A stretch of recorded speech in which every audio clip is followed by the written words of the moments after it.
Hey folks, Dr. Dan here. Thanks for joining me on DocTalk today. We're going to have a great show. Dr. Terrell from Production Animal Consultation is going to be here to talk about different chute side diagnostics that we can do to determine the lameness of cattle in your feedlot. Everything from infectious to traumatic injuries, we're going to have it for you today, so stay tuned.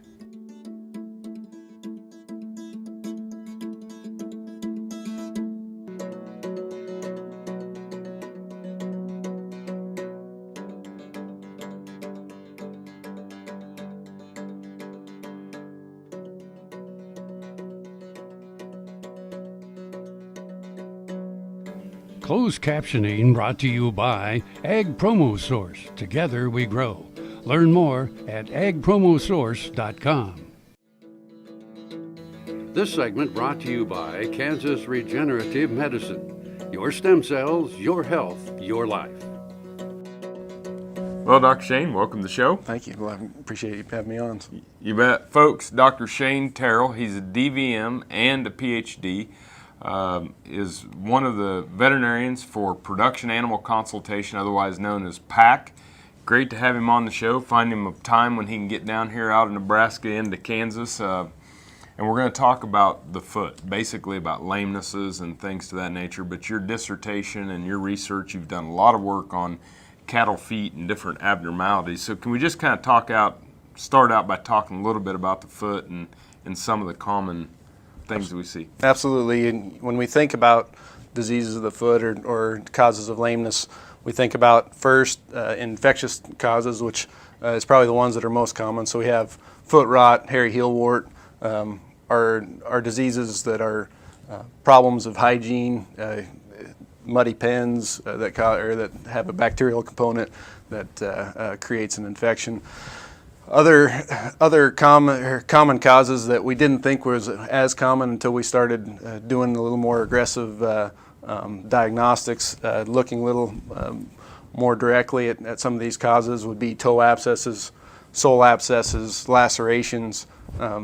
Those are primary bruises or hemorrhages of the sole area that, if untreated initially, we can cause can lead to infections of the joint, and so we end up with our secondary infections of septic joints, which is a lot of times was misclassified as foot rot, but is actually an infection of the joint itself, in which our outcomes are quite a bit poorer. Yeah, and didn't you say when you start to get from some of these things, if left untreated or if the animal's not cared for, can actually lead to a septic joint or wind up being that chronic. Absolutely. So so those secondary infections or those septic joints can come from either untreated toe abscesses, sole abscesses, or foot rots primarily. But in any of those causes where we have loss of integrity of the area of the foot, so either through the skin or through the white line of the bottom of the foot, where we can introduce bacteria, any of those can eventually lead to those septic joints. I think one thing that has been interesting from your research, which there's many things that are interesting, but we used to be of the mindset that until the calf is so lame that it can't compete with its pen mates, if it's got a little limp, we're just going to leave it. Absolutely. But your research shows the sooner we get on it, the better chance we have of it recovering. Absolutely, absolutely. Our outcomes, no matter what the cause, outside of a catastrophic injury of some sort, no matter what the cause, timing and intervention is key. So if we can address those when they're an early hemorrhage of that toe and get those potentially drained or treated to prevent a secondary infection, or if we can treat an infectious foot rot early in the disease process prior to infecting that joint, our outcomes are significantly better. Yeah, so that's what we're going to talk about, folks. When we come back from break, we're going to talk about some of the things that you can do by picking that foot up, making sure you get the proper diagnosis, doing it early, great intervention, better success and treatment success for your cattle. Thanks for watching DocTalk. More after these messages. Soil is the life of a farm, and for 25 years, SureCrop Liquid Crop Nutrition has helped growers produce abundant quality crops while preserving and improving the soils they steward. SureCrop offers complete soil and plant analysis with cropping recommendations, delivery direct to your on-farm storage, and quality crop nutrition custom blended for your field. Choose SureCrop for the assurance of excellence for your soil. Call today or visit their website for more information. Valley Vet Supply is devoted to providing information and professional quality products at reasonable prices. Valley Vet Supply. No matter where, no matter why, the Veterinary Health Center at Kansas State University is committed to providing quality patient care to animals and exceptional customer service to their owners. From routine checkups to emergency and specialty care, our world-renowned specialists and experienced professionals are here to discover, to teach, and to heal. Let us know. How can I help? How can we help?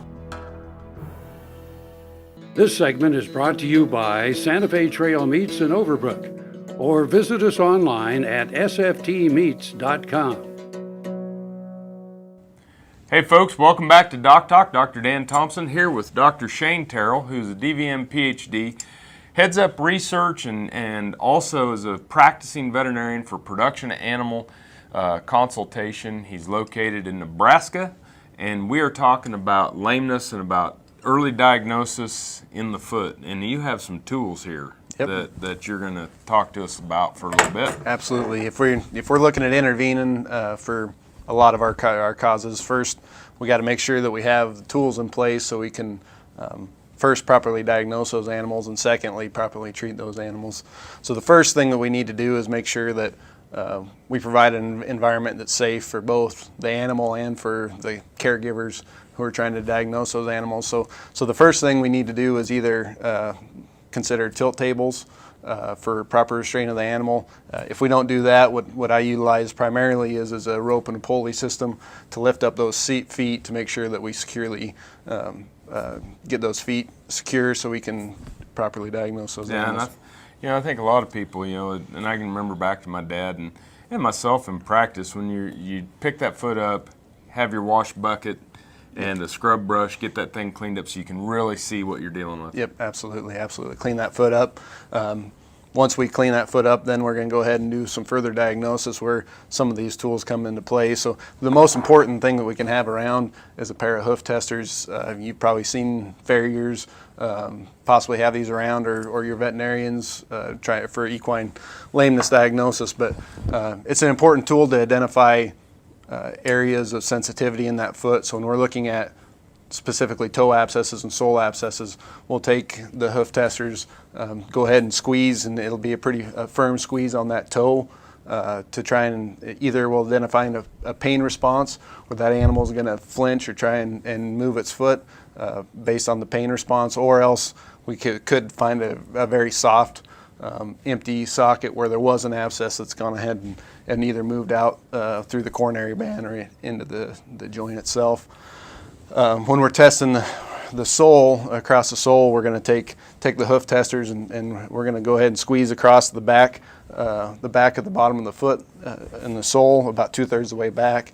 Those are where we're going to primarily find most of our sole abscesses. Sole abscesses was a diagnosis we didn't think was a problem of feed yard cattle or beef cattle in general. It's very common in the dairy industry, but as we've picked up feet and pushed for further diagnosis, we've found that it's not only there present, it's fairly a common lesion. It's just misdiagnosed and underdiagnosed. And I think that's what a lot of this is about, is that we've just called everything a foot rot or a club foot and gone on about our business. And what your research and your diagnostic work has shown is that, man, we're missing the boat on a lot of these. Absolutely.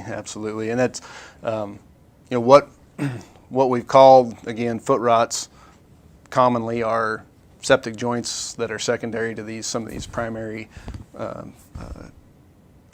traumatic or concussive type of lesions, So you're looking at toe abscesses, sole abscesses as being your two top non-infectious. Yes, yeah, non-infectious types, some lacerations in addition, but those are the two most common non-infectious or traumatic type of causes. Great.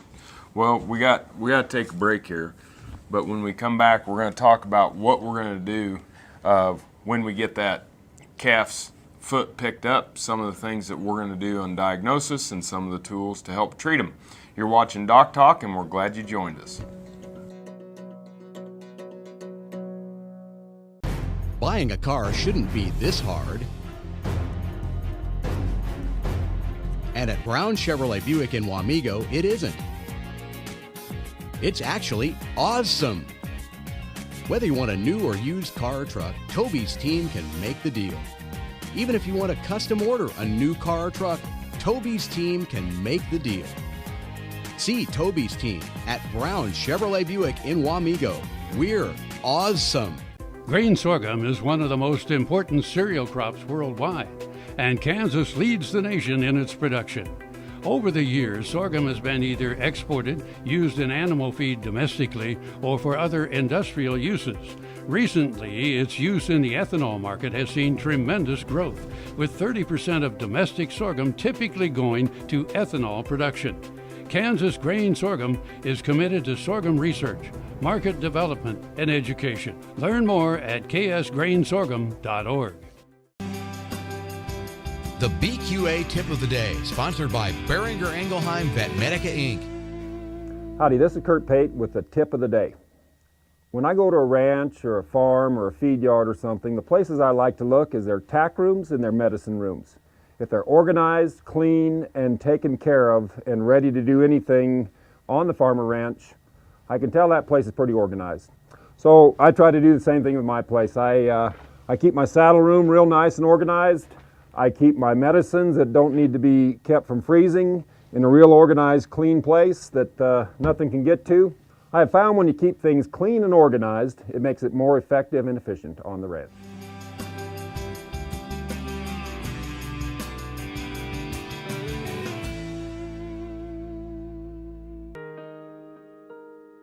I'm Rexanne Struve, veterinarian in Western Iowa. I have a veterinary clinic and started doing stem cell therapy on dogs in August of 2014. And after the first 2 dogs, after 3 weeks, I saw such dramatic results. I said, hey, I have arthritis. I have joints, really need this help. Where can I go to get this done?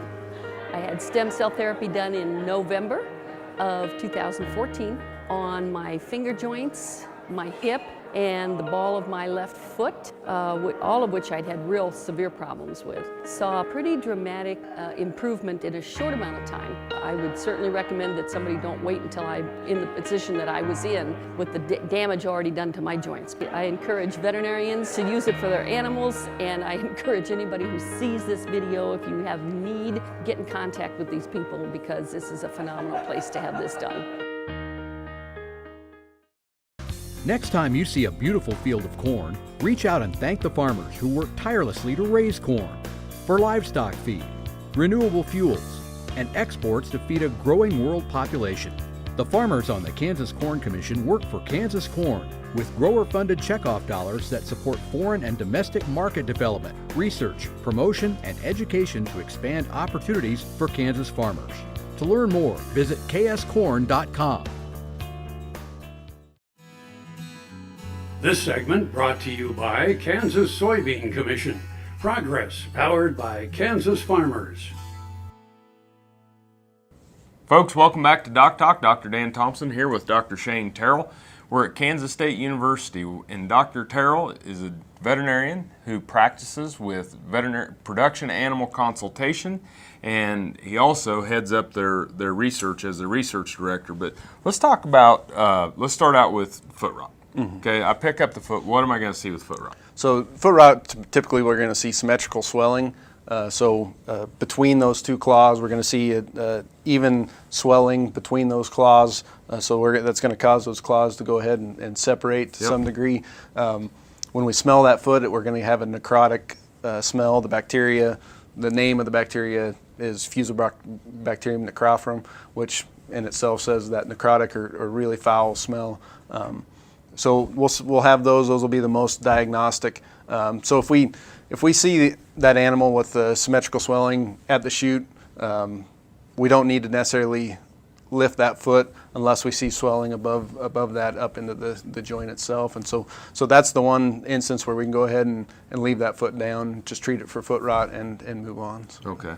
And then the other one that has not been as common until recent years is the hairy heel wart. Yeah, and again, probably underdiagnosed and misdiagnosed as foot rot previously, but hairy heel wart's going to be a bright red lesion.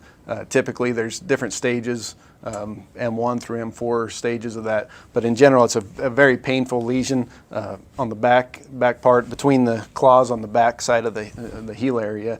It's going to be bright red in some instances. In other instances it's just going to be kind of a area that's paired out and kind of we see some ulcerations in that spot. So when we see that, we'll press the back part of the heel. We'll see it have a very profound pain response when we press in that area. Parenteral antibiotics haven't been very successful in those cases, and so our treatments are going to be more topical treatments for that diagnosis. And so you'll use foot baths and different things of that nature. Yeah. And foot baths and wraps are all means of treatment. You bet. Well, I think that understanding these two infectious agents, hairy heel wart's pretty contagious, right? That's somewhat debatable. We set up those conditions in a pen. It's hard to produce that disease experimentally, and so we don't really know how contagious it is, or if we just in that pen we've set up the conditions for an outbreak itself. That bacteria is present in the GI tract and in these animals, and so whether it's highly infectious or not, if we set up the conditions, the environment for that to thrive, it can pop up in a big way. You know, pen conditions, you made mention of that, are pretty important in controlling a lot of these diseases. What are some of the more common issues in pens that you see? So in general, mud is one, but any time where we produce a condition where those animals never have the ability for that skin to dry out, so water pooling around water tanks, if we don't have proper drainage around water tanks, we can control mud as best as we can. In some periods of the year, in some environments it's tougher to do than others. But in general, creating an opportunity for that heel area region to dry out is necessary. I think some of the times, when you get that skin on the hooves that's real soft, and you have the areas that could cut, you have the dry areas in the pen, wet and dry areas together. It seems like if the pen's totally wet or totally dry, we get along a lot better. Absolutely. All right, folks, we're going to take a break. When we come back, we're going to get into some hoof pairing here, and we're going to talk about those toe abscesses and sole abscesses. You're watching DocTalk. Thank you.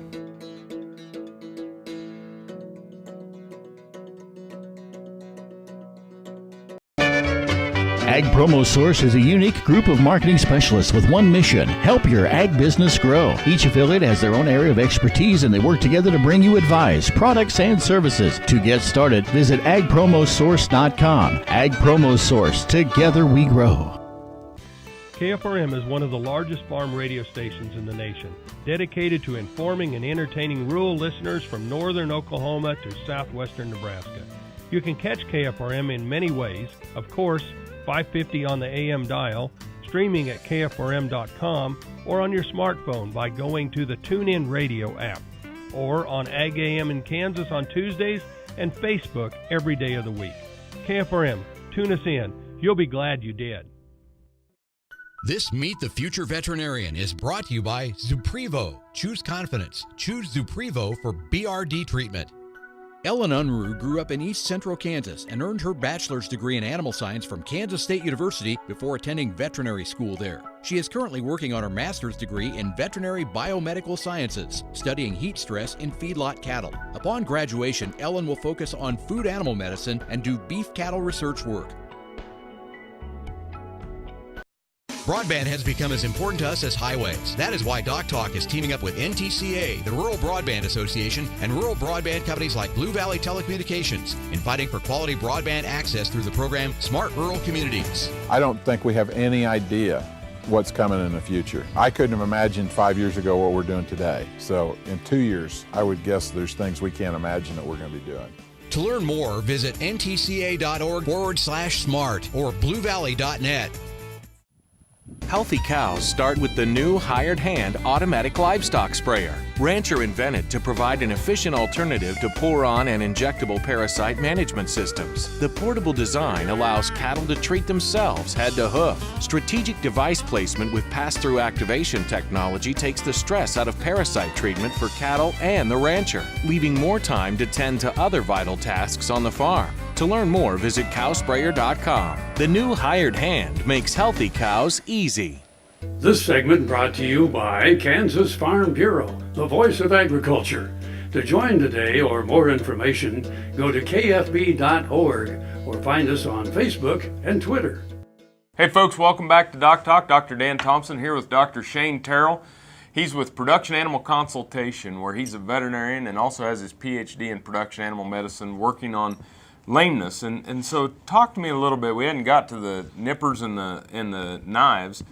About what we're going to do with these toe abscesses. Yep. So when we move into the more traumatic causes, toe abscesses, sole abscesses, you certainly consult your veterinarian on proper treatment of these or their recommendations. But in general, we need to allow for the undermined sole to be removed. And so if there's pus forming in those places, we need to get that pus drained and remove the sole that is present over top of those. So when toe abscesses are aggressive or wilder cattle, yep. aggressive cattle, poor cattle handling, rough surfaces, yep. will lead to all these, right? Yep, absolutely, absolutely. So a lot of these lesions, specifically toe abscesses, will be, we'll see early in the feeding period in the feedlot, either whether they happened in the transport phase or the sale barn phase or through processing at the feed yard, but we'll typically see those in the first 3 or 4 weeks of cattle on feed. And one of the things that you said when I heard you speak was that if you don't treat them,